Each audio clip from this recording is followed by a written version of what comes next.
Cathy. Thanks, Jackie. Well, while Britain won't be alongside America in attacking Syria, France could well be.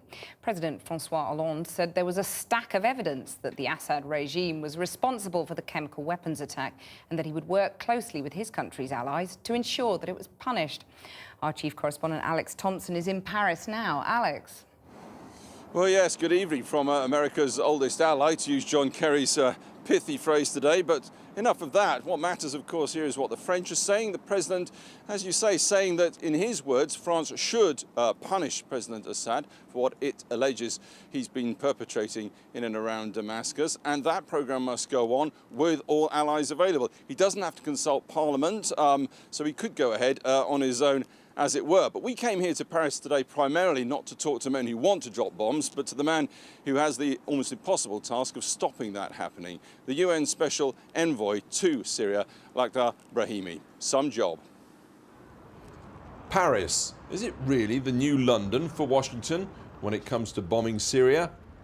Not long ago, George Bush's men were calling this place the home of Europe's cheese-eating surrender monkeys. Well, times have changed. We're here, though, to talk to the man whose job it is to somehow bring peace to Syria, not bomb it. Thanks very much for having us. Please have a seat. UN Special Envoy to Syria, Lakhdar Brahimi. Yesterday's events made history in London, but have they made a difference beyond? It is certainly very important, and it affects, I think, the calculations of everybody. How? You know, I suppose that nobody expected, probably not even the British government, to find themselves in this situation. Definitely not the British government.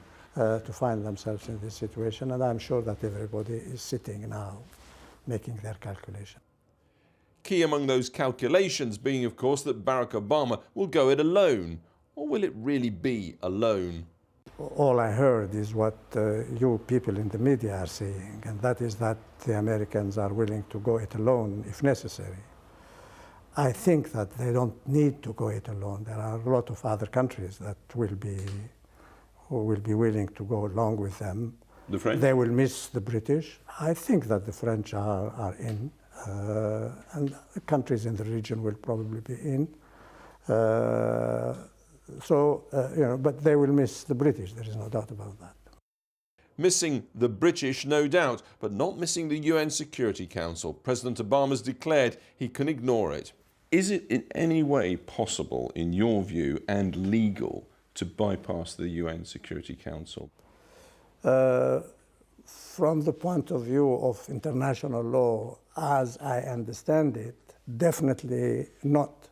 You cannot do it without the Security Council, because there was a resolution of the General Assembly a few years ago, 2005, I think, or 2006, that says that, yes, there is a responsibility to protect, but you go to, you use force only after you go to the Security Council and secure their agreement. So as you see it, taking action against Syria without UN Security Council clearance is, in your view, clearly illegal? You know, my view is not important.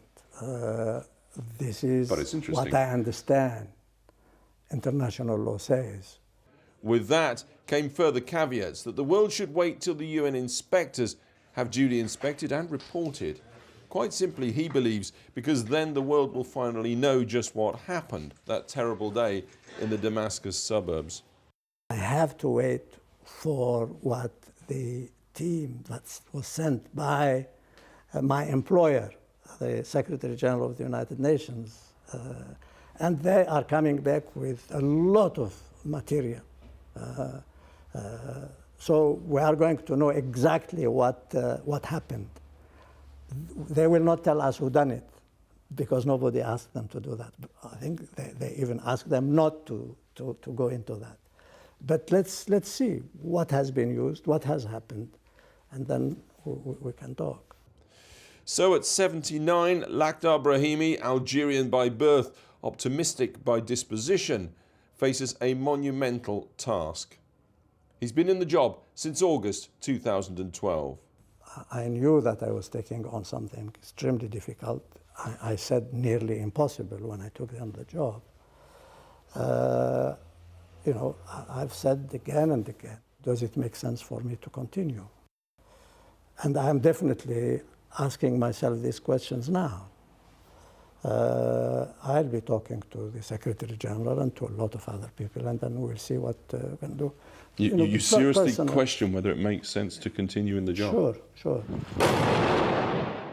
It surely speaks volumes for Syria's plight that the man charged with finding some kind of peace there constantly considers giving up the job and has, he says, no current plans to go to Syria at all.